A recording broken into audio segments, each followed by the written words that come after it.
Starting today, the world's most popular porn website, Pornhub, is blocking users in Florida. They're blaming a new state law that requires stricter age verification for adult content. The company Pornhub announcing that it made the decision to ban access in Florida because of the state law requiring people to upload their driver's license or even use their face for age verification. Giving your ID card every time you want to visit an adult platform is not the most effective solution for protecting our users. I think they're concerned about them getting hacked and then all that private information getting shared is a real concern. Like many, Phil James stresses that parents should take safety precautions to prevent kids from accessing porn on their phones or tablets.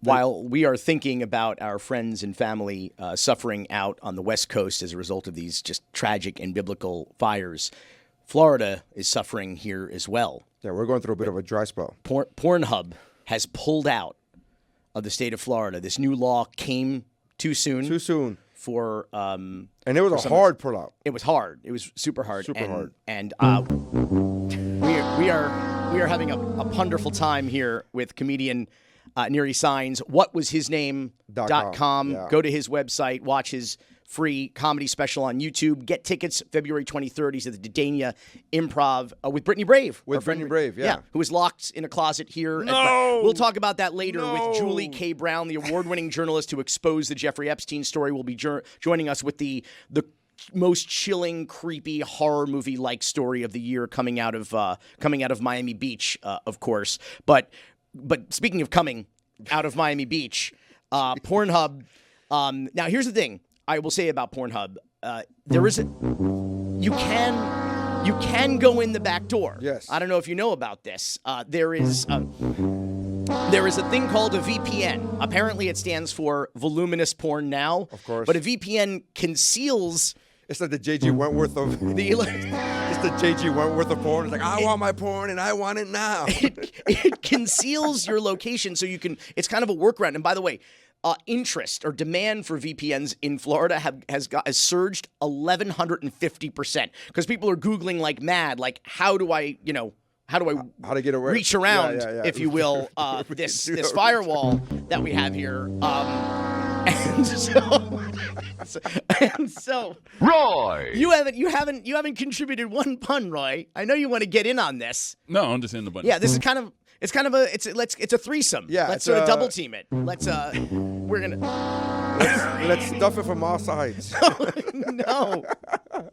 Yeah, we'll come at it from both ends for sure. So what do you think about this? So what happens is that you go to Florida, you log on to porn, you go to Pornhub.com, the world's most popular porn websites, and there's like a video there of a porn star going like, "Sorry." Yeah. Like we're just because we is that who she is? We don't. Is she a porn star? Yeah, she's. I didn't recognize her with clothes on. She's not from that end. So basically what they're saying is that every time you want to just access Pornhub, you have to put on your driver's license. You have to enter, or you have to you do facial recognition, and they're like, well, people don't want to do that. Yeah, I don't want to do that. I wouldn't want to do that. I mean, I gotta be. No, that's just. First of all, this isn't my first foray in block sites because when I work on cruise ships a lot, and there are some cruise lines that when you purchase their Wi-Fi package, they will block certain sites. Oh. So I hear. That you go to. So I hear. Your home pages. So there are things where you have to, like, oh, this is Tumblr still a thing. Okay, let's go check out Tumblr, for some things. But yeah, I would never in my life I've never been in a situation where I'm like, yeah, I'll give my license. That's fine. Like, I've never been in that situation where I'm going to give my license for porn. I'm sorry, that's not a thing. Just to see stepmoms and stepdaughters. Nah, I'm all right. Did you know that, by the way? What? So I stopped. Whatever you're about to say, I know nothing about it. I've never heard anything about it. I've never seen any of it. All right, so there was a true story. So for some reason, it wasn't a conscious decision, but for some reason, I went a few years without ever watching porn. I don't know why. It wasn't a conscious decision. It just happened that way. I went. You didn't join the A priesthood. few years? After 6 years old? No. I'm talking about in the internet age. I'm talking about in the internet era. From right? 6 to 11. Yeah, from 6 to 11, I was like, no more. And then, and then I started watching it again, and I don't know why. I started watching it again, and then the first time I went to a site, it said suggestions for you, And I am a sucker for the algorithm, like whether it's Facebook or whether it's Instagram, Amazon. If they go, hey, we think you'd like this, I'm like, oh, I didn't know that. To paraphrase Gloria Estefan, the algorithm is going to get you. It's so good. Like it's always like, oh, I didn't know that I needed a wallet/knife flashlight, but yes, this sounds amazing. So then I clicked on the For You whatever version of it, and then all it was stepdaughters and stepmothers and stepbrothers and stepsisters, and then I got extremely worried because I was like, what did I Google to make this machine think that I would be into this? Because this is super creepy, right? Like now it's normal because I've seen thousands of hours of it, but the first time was. I mean, but by the way, it's not just what you're Googling; your devices are listening to you. Yeah. But you could get $20 for that. You could get $20 for that. That was the settlement. That's the settlement? That's the settlement. And they're going to keep doing it. No, Apple's paying like $96 million, whatever it is, huge amount, and then it's like a traffic ticket. Yeah, per user, it comes up to $20. So, by the way, nobody I think would disagree that kids should not have access to pornography. No, obviously, you have to limit this access. The question is how to go about doing that, and Pornhub has a different idea than the state of Florida does. This next story is right out of The Onion, and it comes from our neighbors to the north. It was the height of the crack cocaine epidemic for the Broward Sheriff's Office. Open it up. More! And one tactic that made headlines? They decided, we're going to manufacture our own crack and have detention deputies pose as drug dealers out on the streets. The drugs are being cooked at the courthouse on the 7th floor. The state Supreme Court ruled in 1993 the practice was outrageous, and those arrested should have their records cleared. Now, more than 30 years later, State Attorney Harold Pryor announcing there could be thousands still on the hook, and the state has an obligation to fix it. Working in law enforcement, you're saying how could a department manufacture their own drugs and give it to us to be sold in the street? Funny enough, it didn't put a dent in the crack problem. Only in the Banana Republic, baby. Only in Miami. So let's get this clear. So in the early 90s, because they stopped this in 93, in the courthouse in Broward County on the 7th floor, the Broward Sheriff's Office was making their own crack cocaine to go out on the street to sell it and then arrest the people that were buying it. Is that from you said the 7th floor of the courthouse? Is that where they made it? The 7th floor crew over there. So when they make it, because were they all naked? Were the women all naked that were cutting it up and they were like with the masks, like New Jack City? Like New Jack City, like American Gangster. Or whatever. Yeah. Why are they naked? Because so they won't steal anything. But they're all naked except for their sheriff's badge. The bailiff as well at the door. So let's be clear. This is a crazy era because in 1989 the show Cops first came on the air, and guess where the very first season, the very first episode was? Florida. Broward County with Sheriff Nick Navarro. For those familiar with their 2 Live Crew history, they had a song called Fuck Martinez, which was a fuck you to not only the governor of Florida, but one of the lyrics, one of the verses was fuck Navarro, fuck Navarro, baby. He was the sheriff in Broward who was like a Looney Tune fascist. He was arresting record store owners for selling 2 Live Crew albums, but bringing cameras with him to do it. So this guy, basically what they were doing was, this is almost like, I don't even know what it is. It's like the Truman Show. It's like Running Man. It's like, we need something more exciting this season. We're going to make our own crack and invent crime where there is none for the TV cameras. That's what was happening in the early 90s in Broward. So he's the creation of real reality TV. Yes, essentially. But the worst of reality TV. There's no good reality. Like, but turning drug addicted people, turning crackheads into entertainment, and not only turning them into entertainment, making crack and selling it to them, and then criminalizing. Okay, bonkers. Roy, I'm making crack in the kitchen. Would you like to buy some and then get arrested for it? But I'm not what are you talking about? This is crazy. It's crazy, and it turns out that over 30 years later, after the Florida Supreme Court said this is crazy, you can't do this. You have to clear all these people's records. Their records still were not clear. Some people died already with this shit on their record as convicted felons working against them every time they had to go to that job and check that box because of this bullshit. By the way, a lot of these people are sick people. They need help. Addicts. They need help. Yeah. But instead, Broward County Sheriff's Office was inventing crime. It's bonkers. Just bonkers. This is some Ronald Reagan war on drugs type situation here. But the TV element, you cannot like dismiss. Like that is an extra level of like twisted. And the same thing happened down here, by the way, when the first 48 started filming with Miami Homicide. They started like framing people for crimes because they wanted to solve the shit in the first 48. 100%. Oh, wow. They were violating people's constitutional rights in super shady interrogations to try to elicit confessions from innocent people. They were making false arrests. It was very well documented. The Miami New Times did a sensational expose on this because you're playing it up for the cameras. Yeah. That's literally what's happening. Some people will do anything for TV credit, man. Look at us. I mean, look. On December 13th, a peer-reviewed study by the University of Miami's Rosenstiel School found that 35 buildings from here in Miami Beach all the way to Sunny Isles Beach were experiencing subsidence. That means the ground that it's on is sinking. The goal of the report was to see how stable Florida's ground on the coastline is and how high-rises like Fianna House, Porsche Design Tower, or the Surf Club Tower, and 32 others react over time and introduce the public to the satellite technology they use to gather their results. It found from 2016 to 2023, the sinking ranged from 2 to 8 centimeters. The most significant was in buildings in Sunny Isles Beach. So Sunny Isles Beach is like 3 miles north of the Champlain Tower south, the building that tragically collapsed and killed 98 people in Sunny Isles several years ago.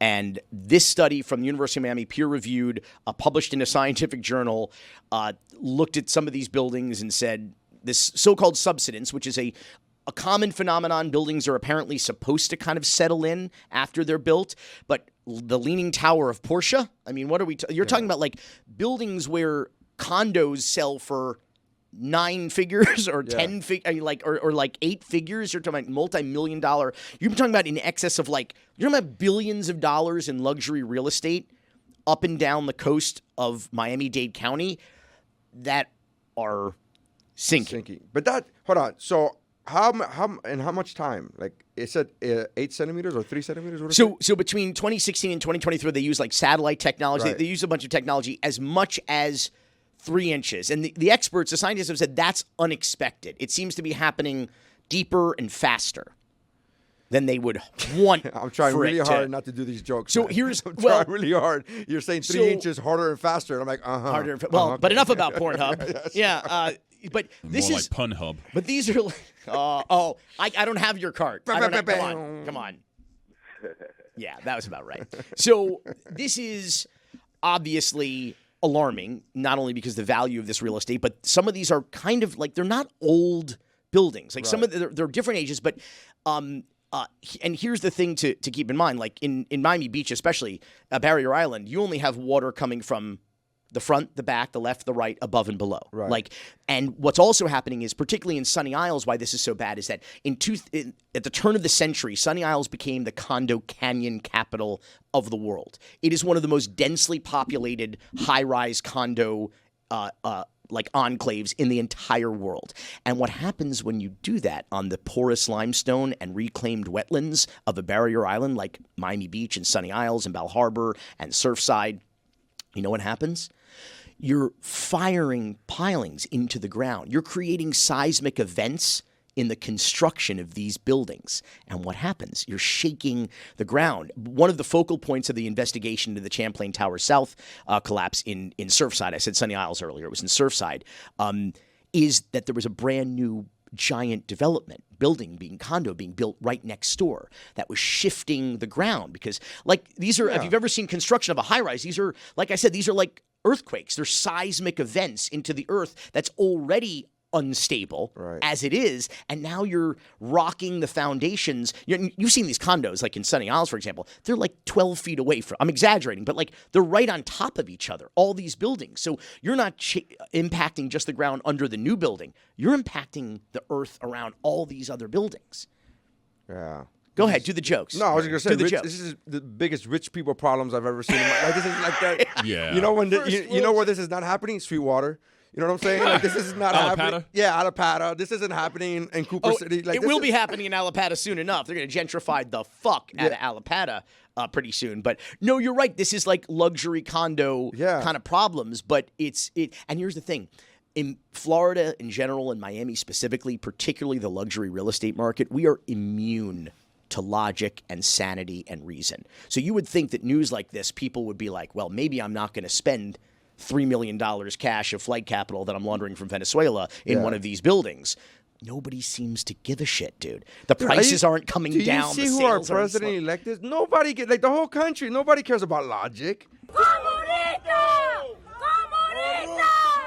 Nobody cares about logic anymore. Logic and reasoning went out the window. And I'm not trying to like get on a soapbox here, but it's like this whole like just the whole felon as a president. That right there should be enough for people to be like, oh, that would never happen. But it's not only happening, but with fanfare. It's crazy. It's absurd. They're coming all over the place.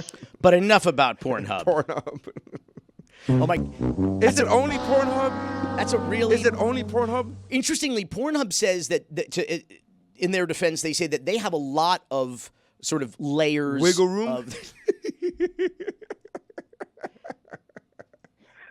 They say they have a lot of prophylactic measures in place, and that if you can't go to a site as, quote, legit, end quote, as Pornhub, people are going to go to other sites where they are going to have workarounds and sort of like more, I guess, like black market sites that are a little bit sketchier than Pornhub. That's their defense. This is such a bad segue into the Julie Brown segment.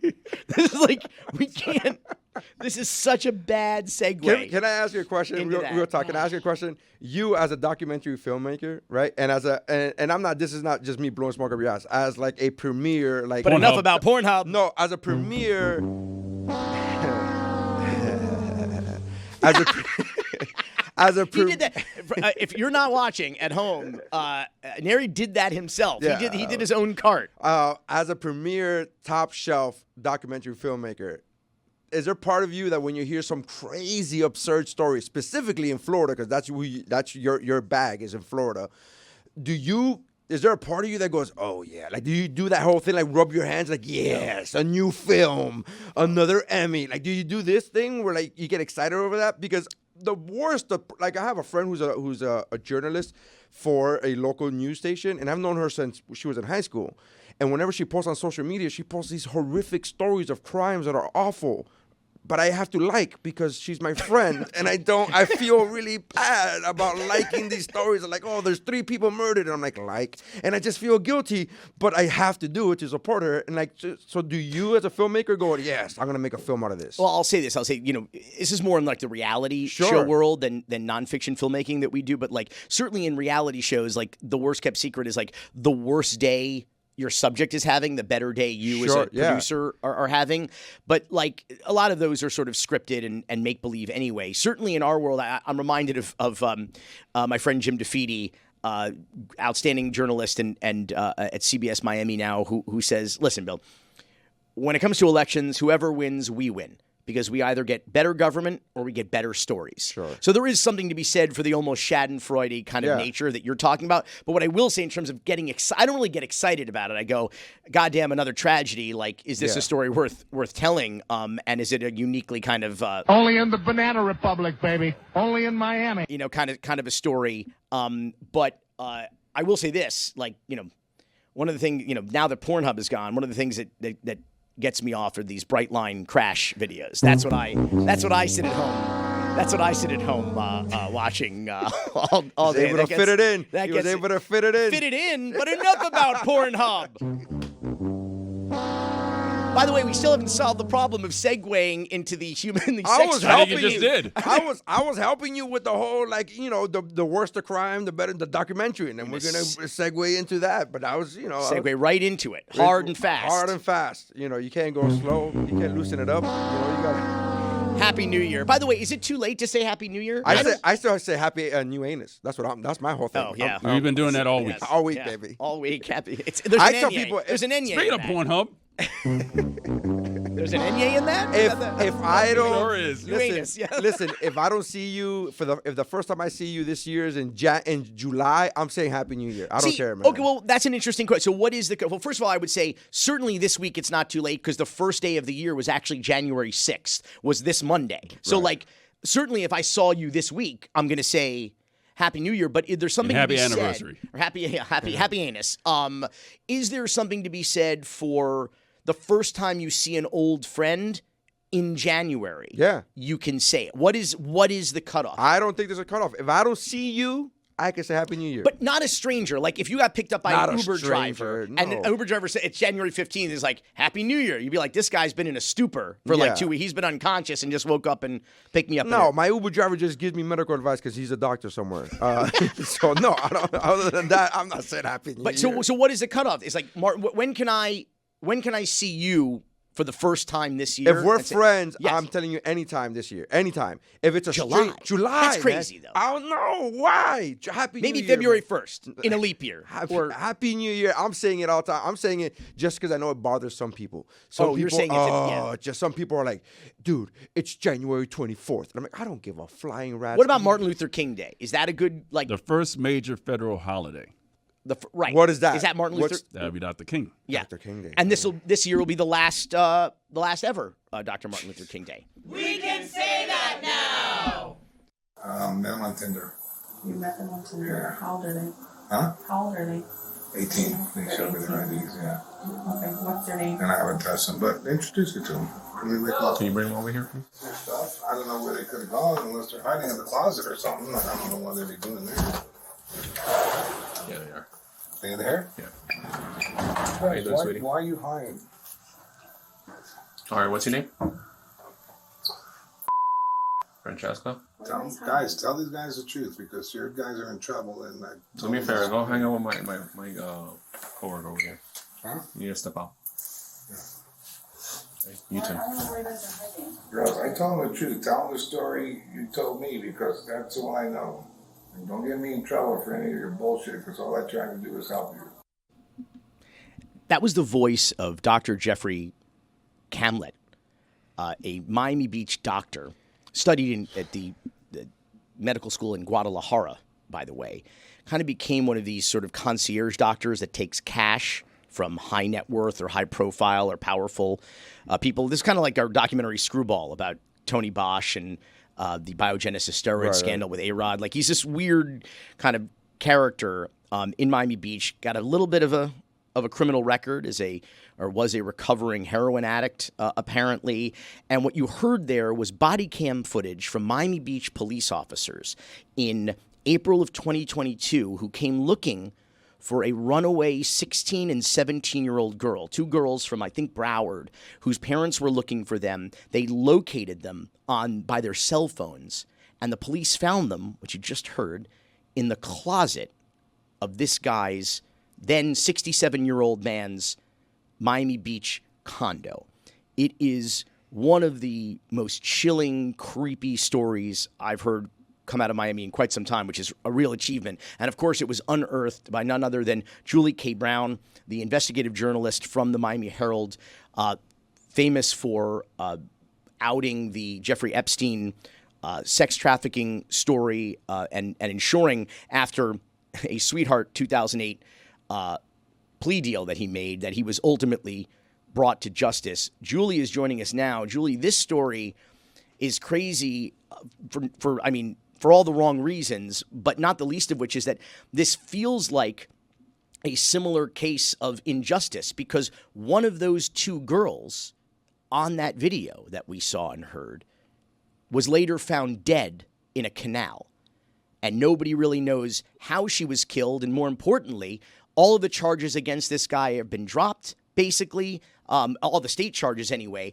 And nobody appears to be investigating the murder of this alleged sex trafficking victim, a minor girl. What the hell is going on here, Julie? Well, that's exactly why we decided to look at the case. I thought the same thing. How does this happen? She is a girl who is, accused this man of tying her up in his apartment, having sex with her, giving her drugs, knowing that she was, a potential drug addict, 17 years old, runaway, met her on Tinder, flashed all this cash. He has enough guns in his apartment. He had high-powered machine guns in there. He had so much drugs. And here he is, a so-called addiction doctor, meeting young girls on Tinder, allegedly, and allegedly giving them drugs, and then tying this girl up and having sex with her. And somehow, when the Miami Beach police found her and the other girl, a 16-year-old girl, in his apartment, they end up not questioning him at all, but handcuffing the two girls and taking them to the police station. Yeah, a 16 and 17-year-old girl. Yeah, they barely asked him any questions. How'd you meet him? They said they had IDs. They said they were 18. Well, the girls didn't have any IDs. Okay, He didn't get handcuffed. Nothing. Nothing. They didn't even ask him. They didn't ask him anything except his name and his email address. Nothing. Address. Yeah. Are they gonna email him the receipt? And those two teenage girls, who, mind you, their parents were the ones who called for help. They left his apartment in handcuffs. And they just said, "Good night, sir. Thanks so much for your help." By the way, an apartment full of like 6 figures in cash and a small arsenal of guns. There's a photo at the Miami Herald that it's like mind-boggling. And they're like, "Very good, sir. You seem rich and white. Have a good night." This is the most bonkers. Like, I've lived in Miami my entire life, and even this story, like that, to me, the fact that they got his email address, like, we're gonna email you the receipt of these girls that we arrested. We're just gonna email. Like, what's the point of the email? I don't understand. This is so crazy to me. And this guy has a wild criminal record dating back decades, so not exactly unknown to authorities. No, but that's really curious, because what we found out was that he actually, on paper, didn't have a criminal record. But we know he was in the Miami-Dade jail at least 3 times before. So we weren't able to this day, the only reason why we know he has 1 arrest for cocaine is because the body cam footage shows when he was arrested, the detective is telling him that he's taking him to jail. And Kamala says, "Well, I've never been to jail before. I don't know what to do." And the detective says, "Oh, come on, Jeffrey. Don't you remember that cocaine arrest back in the day?" Oh. That's the only way we know he has an arrest. Did he somehow cleansed his criminal record? But you have all these mugshots of him. So, but you're saying he's got mugshots, but no record of these arrests. Wait, did he give different email addresses every time he got arrested, and that's why we can't connect it to? Because there's, how you do a Yahoo and then you do a different email address every time you get. I don't know that's how they book you into I didn't know that you could get away with. This is so scummy. But somehow this all gets darker. So you've got this guy who's this weird character who has appeared at events where they talk about him being a professor at University of Miami, never a professor at University of Miami, talking about him getting degrees and working as a doctor at other institutions that never happened. His degree is from Guadalajara. That's where his medical degree is from. You had this mysterious expungement or disappearance of his past criminal record, or at least arrest record. And now you have a dead girl floating in a canal in Little River. Julie, what happened here? Jesus. And why isn't anybody where is the state attorney on this? Where is the police department on this? This could be a homicide investigation, and all they've done, it seems, is just drop the charges against this guy because the witness against him, this teenage girl who may have been a minor who was being sex trafficked and possibly a drug addict who was, it appears to be anyway, taken advantage of possibly by a man who claims to be an addictionologist, who claims to help wean people off of drugs, but was now being accused of exploiting minors on drugs. What is happening with this this mysterious death investigation? Well, we really don't know.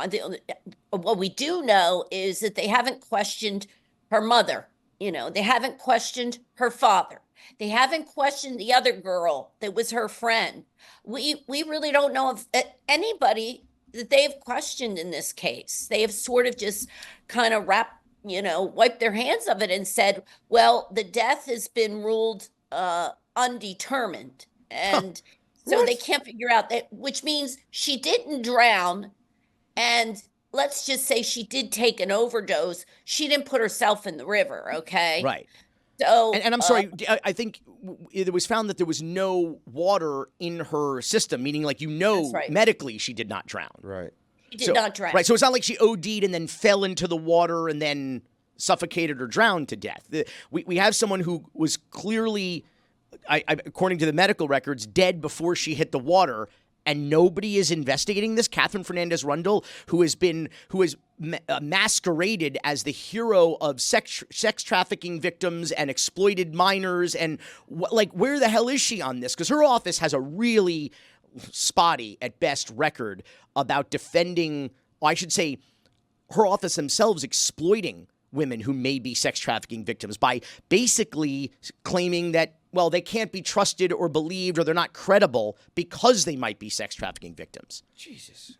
Well, that's why I started getting interested in this case, because I knew of another case that I had sort of guided some reporters on, which was this gymnastics coach in Key Biscayne earlier last year, who had been accused of inappropriately touching some of his students. By the way, a 4-year-old and a 7-year-old. Jesus. And that was taken to Kathleen Fernandez-Rundle's so-called human trafficking task force. And they allegedly looked at it and said, there's nothing here, gave it back to Key Biscayne police.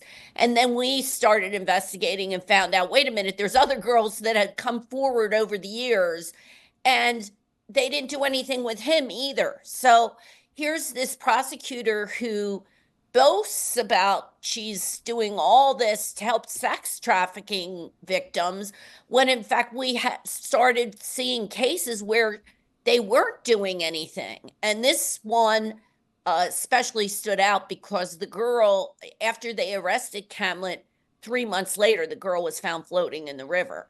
So, whether that's a coincidence or not, we don't know for sure it's murder, but it's certainly suspicious enough. I had a forensic pathologist look at the autopsy, Michael Bodden, and he said it's absolutely should be thoroughly investigated. And to be clear, it really was her death that ended the state prosecution for sex trafficking or underage prostitute, whatever the other charges were, wound up dropped conveniently as a result of this woman's death, because she was, in fact, not only an alleged victim or accuser, but a witness against this Camlet. Right. And she was going to testify. Her mother was trying to dissuade her because her mother feared, because Camlet, the girl had told the police that Camlet said at one point, you got to get rid of any pimps that are trying to pimp you out. She wanted to stay with him, and he said, you can come stay with me, but you got to get rid of any guys that are trying to pimp you out. And if you can't get rid of them, I'll have some guys take care of them. So, and he had a lot of guns. I mean, really a lot of weapons. So, there were some shady, there was enough to suspect that perhaps her death wasn't, an accident. In order to do your reporting, you rely, especially in the state of Florida, on the so-called sunshine laws, which are supposed to be government out in the sunshine, out in the open, very transparent public record laws we have here, which have, through the years, every legislative session, it seems, in Tallahassee, that get more and more restrictive. But you had to go to the Miami Beach Police Department, to the Miami-Dade Medical Examiner's Office, to the state attorneys, to Miami-Dade Corrections, to the Florida Department of Law Enforcement, to the Florida Department of Health. And it seems to me like at every turn, your effort to just have our own government be transparent, you were thwarted, and you had to get lawyers involved. What did it take to report this? And is this, listen, I often call things corruption, but sometimes it's just good old-fashioned incompetence. I'm not really sure what this is. Is this incompetence on the part of our government, or is it a cover-up? Well, it's hard to know. I do think in some cases it's a cover-up of incompetence. The police mishandled it, obviously. At first, Miami Beach police were very cooperative in giving us everything we wanted. But then when they found out what we were doing, all of a sudden we weren't getting any documents. So, they said, oh, well, you're not going to get anything more because we've opened an internal affairs investigation. Once they open an investigation, you can't get any records. So, just as simple as getting his medical credentials, you would think in any place in America, you would be able to confirm that a doctor has his degree and where he got his degree from. Even the Department of Health, the Florida Department of Health, dragged their feet forever on giving us his medical credentials. We had to get our lawyer finally after months went by. The Florida Department of Law Enforcement, I do not know what happened with that. I've been told by some of our reporters that they have records requests in for over a year that have not been filled there. I think they are completely shut down and not giving any public records. So it's just insane because, the press is really, we are actually doing this for residents, for citizens, for taxpayers. We're doing a job that you guys don't have the time or the money to do. So we're trying to get information. And so they're not giving us information, but that means they're not giving you information, residents, citizens, people who pay taxes. And it's just getting worse and worse, I think, in Florida. So where is this Jeffrey Kamlet now? What is the state of his various cases, and what is going on with the investigation or any other investigations? Is he still practicing? I hope No. not. Why are you looking for a new doctor? No. Why are you looking for some oxycodone or some ketamine, or what do you need? Does he have Ozempic? What's going on? Yeah, right. Every fat right. guy's trying to look for Ozempic on the black market. Right. Yeah. So where is this guy, Julie? Well, he's enjoying his life. He's basically that's retired. Nice. He has a daughter in Colorado. He spends a lot of time in Colorado. Lovely. So he's out and about is the bottom line. A free man. He is, but he is facing federal narcotics trafficking charges from all the drugs that they found in his apartment. But that case doesn't look like it's going to last because they used the same search warrant that they used in this sex trafficking case. And that was among the many problems with Fernandez Rundle's case. The search warrant that they used was faulty. And so the feds are using that same search warrant to make narcotics charges stick, and it looks like they're not going to stick. So let's be clear. You understand the facts here, Nery. Yeah. Like this guy, the 67-year-old man at 22, was found with a 16 and 17-year-old girls, runaways, whose parents were looking for them, in the closet of his Miami Beach apartment. One of the girls said, this guy handcuffed my arms and legs to the bed and had sex with me repeatedly. This is a minor. Jesus. And now he's just chilling like a villain out there in the world. And literally like a villain. Like literally, bro. Like literally. And closing thoughts here, Julie. You had mentioned, of course, the Key Biscayne gymnastics coach story, which, again, these incidents dated back over a decade, once again. Justice delayed is justice denied. The case of former Hialeah police officer, now a federal convicted felon, Jesus Medicol Jr. He also allegedly preyed or was convicted of preying on runaway girls who were on Backpage, girls who might have been addicted to drugs, girls who Kathy Rundle's own Assistant State Attorney Johnny Hardiman identified as possible sex trafficking victims. But yet in the very same closeout memo clearing this police officer, an alleged serial sex predator, said these women can't be believed because they may be sex trafficking victims and prostitutes. But basically saying they can't be raped because they might be working as prostitutes, or they can't be believed because they might be sex trafficking victims. What is going on in Catherine Fernandez Rundle's office? She has been the top cop for over 30 years since Janet Reno left for the Clinton administration. Okay, in 92, 93? And what is going on in that office? And I mean, if you were a victim of sex trafficking, if you were a victim of statutory rape, would you recommend young women even come forward in Miami-Dade County? Right. Well, I think that, we looked at her statistics too, and she really only prosecutes, or I should say it the opposite way. About 3/4 of the cases that she handles gets either abandoned, dropped, or non-prosecuted. prosecuted. So she only actually takes to trial a quarter of the cases that she handles, and of the quarter that she handles, only half of that number are prosecuted. So her numbers aren't good, and they're getting worse every year. I mean, one problem, of course, is that she has a high turnover. She doesn't pay well. But I think a bigger problem, being a journalist, we don't make a whole lot of money, but I'm driven by, the passion. And I'm sure a lot of the young prosecutors that go into her office are driven by the passion to expose people, to bring justice to, those kinds of things, especially when you're a young prosecutor. And when you keep hitting a wall and they want your client to take they want a plea bargain, they don't want to take cases to trial. You don't feel like you're doing anything. You're not bringing justice to victims. Right. What you're doing is you're manipulating the criminal justice system. And that's what they're doing in that office. And I think that's why a lot of people are leaving.